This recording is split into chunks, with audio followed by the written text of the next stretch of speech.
ಈಗ ವಿದ್ಯಾರ್ಥಿಗಳೆಲ್ಲರ ಬೋರ್ಡ್ ಕಡೆ ನೋಡ್ರಿ, ಇವು ಮೆಂಟಲ್ ಎಬಿಲಿಟಿ ಒಳಗೆ ಬರ್ತದೆ. ಅಂದ್ರೆ ಯಾವ ಹುಡುಗಗೆ ವಿಚಾರ ಶಕ್ತಿ ಇರ್ತದಲ್ಲ, ಅದು ಮೆಂಟಲ್ ಎಬಿಲಿಟಿ ಗಣಿತಗಳು ಹತ್ತವು. ಅವಾಗ ಆ ಮೆಂಟಲ್ ಎಬಿಲಿಟಿ ಗಣಿತಗಳು ನಿಮ್ಮ ತಲೆಗೆ ಹತ್ತಬೇಕಾದ್ರೆ ನೀವೇನು ಮಾಡಬೇಕಪ್ಪ ಅಂದ್ರೆ ಹೆಚ್ಚು ರಿವಿಷನ್ ಮಾಡಬೇಕು, ಹೆಚ್ಚು ನೋಡಬೇಕು. ಟಿ ವಿದೊಳಗೆ ಕನಿಷ್ಠ ಮಿನಿಮಮ್ ಈಗ ನನ್ನ ಅಂದಾಜು ಹಾಸನ, ಆಮೇಲೆ ಉಡುಪಿ ಸೈಡ, ಆಮೇಲೆ ಕುಶಾಲನಗರ ಕಡೆ ಎಲ್ಲ ದೊಡ್ಡ ದೊಡ್ಡ ಟಿ ವಿ ಒಳಗೆ ಮಕ್ಕಳಿಗೆ ಅಭ್ಯಾಸನ ತೋರಿಸ್ತಾರೆ. ಆದರೆ ಅಲ್ಲಿ ಒಂದು ತೊಂದರೆ ಬಂದದ್ದು ಭಾಷಾ ಪ್ರಾಬ್ಲಮ್. ಆದರೂ ಕನ್ನಡ ಮೀಡಿಯಮದಲ್ಲಿ ಹಳ್ಳಿ ಒಳಗೆ ಭಾಳ ಉಪಯೋಗ ಆಗಿರ್ತದೆ. ಅಲ್ಲಿನೂ ಎಲ್ಲ ಇಂಗ್ಲೀಷ್ ಮೀಡಿಯಂ ಪ್ಯೂರ್ ಎಲ್ಲಿಯೂ ಇಲ್ಲ. ಅಲ್ಲೆಲ್ಲ ಹಳ್ಳಿಗಳೊಳಗೆ ಎಲ್ಲರಿಗೂ ಭಾಳ ಹೆಲ್ಪ್ ಆಗ್ಲಿಕ್ಕತ್ತವ. ಆಮೇಲೆ ಇದು ನಿಮಗೆ ಗುರ್ತಿತ್ತು ಅಂದ್ರೆ, ಇಂಗ್ಲೀಷ್ ವರ್ಡ್ಸ್ಗಳು ಗುರ್ತಾಗಿಬಿಟ್ಟು ಅಂದ್ರೆ ನೀವು ಇಂಗ್ಲೀಷ್ ಮೀಡಿಯಮ್ದಾಗ ಬೇಕಾದಂಗೆ ಮಾಡ್ಬೋದು.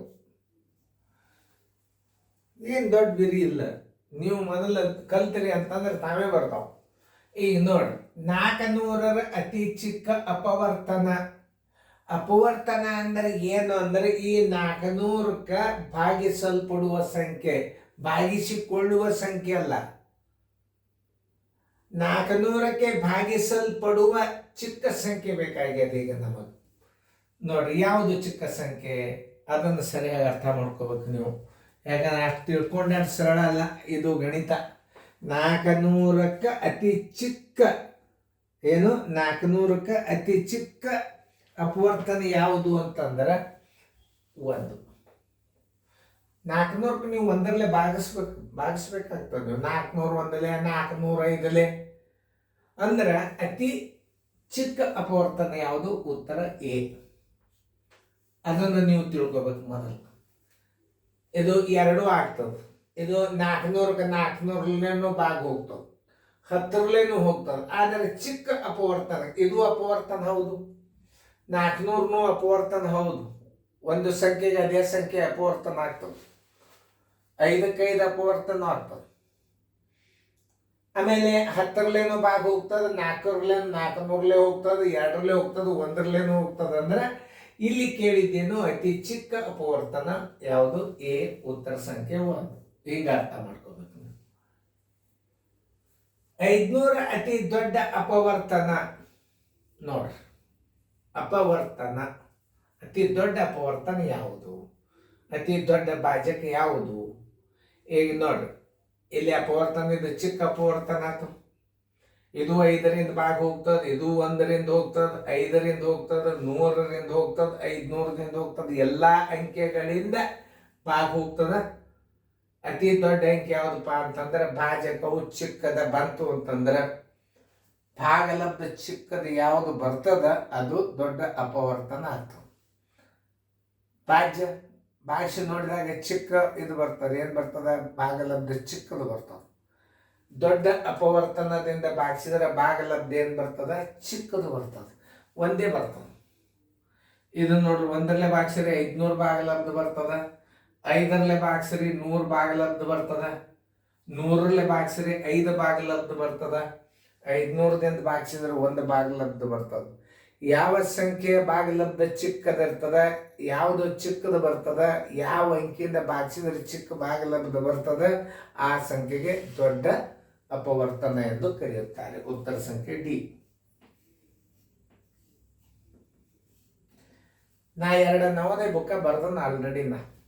ನಾನೇ ಬುಕ್ಗಳನ್ನು ಹೆಚ್ಚು ಮಾದರಿಗಳನ್ನು ಹಾಕಿ ಬುಕ್ಗಳನ್ನು ಬರ್ತೀನಿ. ಅದೇ ಬುಕ್ ಬರ್ದದ್ದನ್ನು ನಿಮಗೆ ವಿಡಿಯೋ ಮಾಡ್ಲಿಕ್ಕೆ ಉಪಯೋಗ ತಗೋರಿ. ನೋಡ್ರಿ, 111ರ ಅಪವರ್ತನ ಭಾಜಕವು, ಇದು ಭಾಜ್ಯ ತೆಳಗಿಂದ ಭಾಜಕ, ಅಂಶ ಛೇದ, ಅಂಶವಾಗಲಾದ್ರೂ ಭಾಜ್ಯ, ಛೇದ ಭಾಜಕ ನೆನಪಿರ್ಲಿ.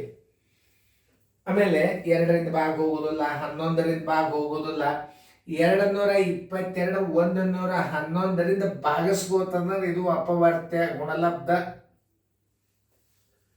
111ರ ಅಪವರ್ತ್ಯ. ಇವೆಲ್ಲ ಭಾಜಕಗಳೊಳಗೆ ಇದು ಒಂದೇ ಒಂದು ಭಾಜಕ ಯಾವುದಪ್ಪ ಅಂತಂದ್ರೆ ಅಪವರ್ತನ ಯಾವುದಂದ್ರೆ 3ರಿಂದ ಅಷ್ಟೇ ಭಾಗ ಹೋಗ್ತದೆ.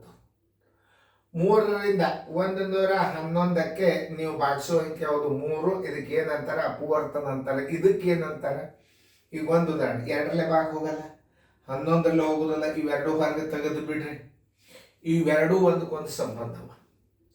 3ರಲ್ಲೇ ಇದು ಬಾಗಿಸ್ಕೋತದ, ಅಂದರೆ ಇದು ಅಪವರ್ತನ. ಇದೇನದ 111ರಿಂದ ಭಾಗಿಸುವಂತಂದ್ರೆ ಇದು ಅಪವರ್ತ, ಇದು ಭಾಜ್ಯ, ಇದು ಭಾಜಕ. ಇದು ಇಲ್ಲೇ ಭಾಜ್ಯ, ಇದು ಭಾಜಕ. ಆದ್ದರಿಂದ ಉತ್ತರ ಸಿ. ಸರಿಯಾಗಿ ಅರ್ಥ ಮಾಡ್ಕೊಡ್ರಿ. 500ರ ಅಪವರ್ತನ, 500ರ ಅಪವರ್ತನ ನೋಡ್ರಿ. ಈಗ ಹೇಳಿದ್ ನೋಡಿ, ನಿಮಗೆ ತಿಳಿತದೆ. ನಿಮಗೆ ಏನೂ ತಿಳಿಲಿಲ್ಲ ಅಂದ್ರೆ 3ಲೆ ಭಾಗ ಹೋಗ್ತದ ಇಲ್ಲ, 15ರಲ್ಲೇ ಭಾಗ ಹೋಗ್ತದ ಇಲ್ಲ, 7ರಲ್ಲೇ ಭಾಗ ಹೋಗ್ತದ ಇಲ್ಲ, ಇವು 5 ಅಂತ ಹಾಕಿ ಬಿಡ್ರಿ. ಹಿಂಗೆ ಕೆಲವೊಂದು ಉತ್ತರ ಹಾಕಿ ನಾವದೇ ರಿಸಲ್ಟ್ ಹೊಡಿ ಹುಡುಗರು ಇರ್ತಾವ. ಏನೂ ಲೆಕ್ಕ ತಿಳಿಯಂಗಿಲ್ಲ, ಸುಮ್ಮನೆ ವಿಚಾರ ಮಾಡ್ತಿರ್ತಾನ ನಾವು. 500ರ ಅಪವರ್ತನ ಏನು ಮಾಡ್ಬೇಕಪ್ಪ ಅಂತಿರ್ತಾನ ಹುಡುಗ. ಅವನು ಸ್ವಲ್ಪ ಶಾರ್ಪ್ ಇರ್ತಾನ, ವಿಚಾರ ಮಾಡ್ತಾನ. ಇದರ್ಲೇನೋ ಭಾಗ ಹೋಗಲ್ಲ, ಇದರ್ಲೇನು ಹೋಗಲ್ಲ, ಇದರಲ್ಲಿ ಹೋಗ್ತಾರೆ ಉತ್ತರ ಡಿ ಹಾಕೊಂಡ್ ತಗೋ ಅಂದ್ಕೊಳ್ಳೆ ಪಟ್ನ ರಿಸಲ್ಟ್ ಬಂದ್ಬಿಡ್ತಾವ. ಇದಕ್ಕೆ ಡ್ರಾ ಅಂತಾರೆ. ಅಂದರೆ 500ಕ್ಕೆ ಭಾಗಿಸಲ್ಪಡುವ 500ರ ಅಪವರ್ತನ 5 ಒಂದೇ ಆಗ್ತದ. ಇಷ್ಟು ತಿಳ್ಕೊ. 10 ಕೊಟ್ಟಿದ್ದ ಅಂದ್ರೆ ದೊಡ್ಡ ಅಪವರ್ತನ ಯಾವ್ದಂತ ಕೇಳ್ತಾನ. ಆಮೇಲೆ 100 ಕೊಟ್ಟಿದ್ರೆ ಅತಿ ದೊಡ್ಡ ಅಪವರ್ತನ, 500 ಕೊಟ್ಬಿಟ್ಟಿದ್ರೆ ಅತಿ ದೊಡ್ಡ ಅಪವರ್ತನ. ಈಗ ನಮಗೆ ಬೇಕಾದದ್ದೇನು? 500ರ ಅಪವರ್ತನ 5. ಉತ್ತರ ಸಂಖ್ಯೆ ಡಿ. 1200ರ ದೊಡ್ಡ ಅಪವರ್ತನವು, 1200ಕ್ಕೆ ದೊಡ್ಡ ಅಪವರ್ತನ ಯಾವುದು? 1200 ಕೊಟ್ಟಿದ್ದಾನೆ ಹಾಕುವುದು ಇಲ್ಲೇ ಇಲ್ಲ. ಇದರಾಗ ನೀವು ದೊಡ್ಡ ಅಪವರ್ತನವನ್ನು ಕಂಡುಹಿಡಿಬೇಕು. ಇದರಲ್ಲೇ ಭಾಗ ಹೋಗ್ತದ.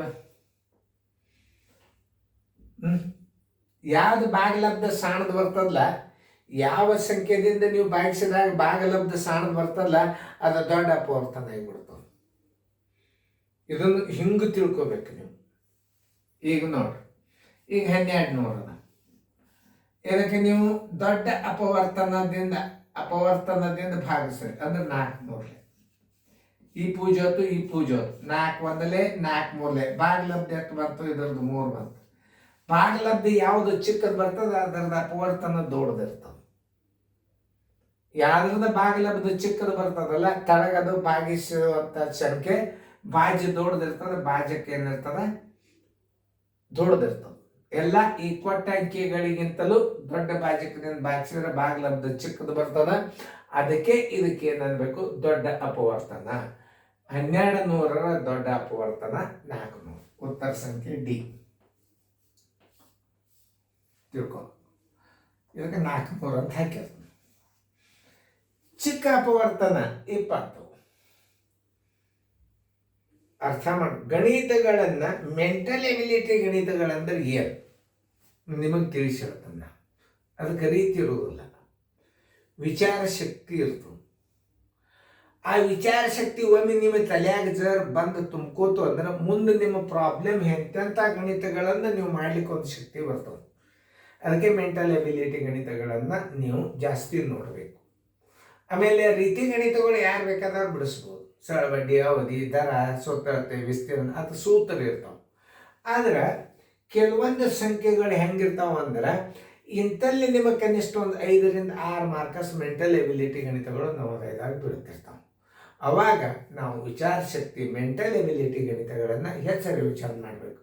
ರೀತಿ ಗಣಿತಗಳಿಗೆ ಎಷ್ಟು ನೀವು ಬೆಲೆ ಕೊಡ್ತೀರಿ ಅಷ್ಟೇ ಮೆಂಟಲ್ ಎಬಿಲಿಟಿ ಗಣಿತಗಳಿಗೆ ನೀವು ಬೆಲೆ ಕೊಡಬೇಕು. ಅಪವರ್ತನ, ಅವಿಭಾಜ್ಯ ಅಪವರ್ತನಗಳು, ಎಲ್ಲ ಅಪವರ್ತನಗಳು, ಅವಿಭಾಜ್ಯ ಅಪವರ್ತನಗಳು, ಇವೆಲ್ಲ ಐಡಿಯಾ ಬರಬೇಕು ನಿಮಗೆ.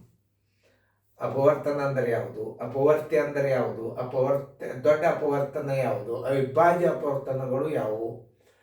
ಆಮೇಲೆ ಲಸಮಸಗಳನ್ನು ತೆಗೆದು ಭಾಳ ರೀತಿ ಒಳಗೆ ಭಾಳ ರೀತಿ ಎಲ್ಲ ಗಣಿತಗಳು ಒಂದು ಲಸ ಹಾಕಿದ್ರೆ 3 ರೀತಿ ತೋರಿಸ್ತಾನೆ.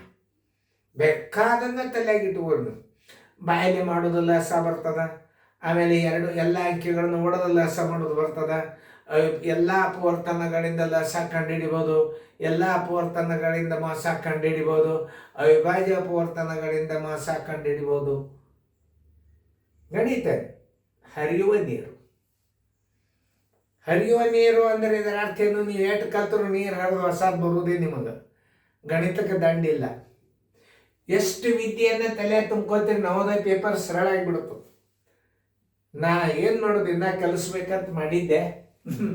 ಇದು ನನಗೆ ರಿಟೈರ್ಡ್ ಪ್ರಿನ್ಸಿಪಾಲ್ರು, ಸರ್ ನೀವೇನು ಕಲಿಸಿರಿ ವಿಡಿಯೋ ಮಾಡಿಬಿಡ್ರಿ, ನಾವು ಅದನ್ನ ಮುಂದೆ ಉಪಯೋಗ ಮಾಡ್ತೀವಿ ಅಂತ ಹೇಳಿದ್ರು. ಪ್ರಿನ್ಸಿಪಾಲ್ರು, ರಿಟೈರ್ಡ್ ಟೀಚರ್ಗಳು, ಉಪಯೋಗ ತಗೋರಿ, ಚೆನ್ನಾಗಿ ಅಭ್ಯಾಸ ಮಾಡ್ರಿ, ಬರ್ಕೋರಿ, ಫೇರ್ದಾಗ ಬರ್ಕೋರಿ. ಇದು ಯೂಟ್ಯೂಬ್ದೊಳಗೆ SD Joshi coaching class Sindagi ಅಂತ ಹೊಡೆದು ಬಿಡ್ರಿ, ನಿಮಗೆ ಯೂಟ್ಯೂಬ್ ಓಪನ್.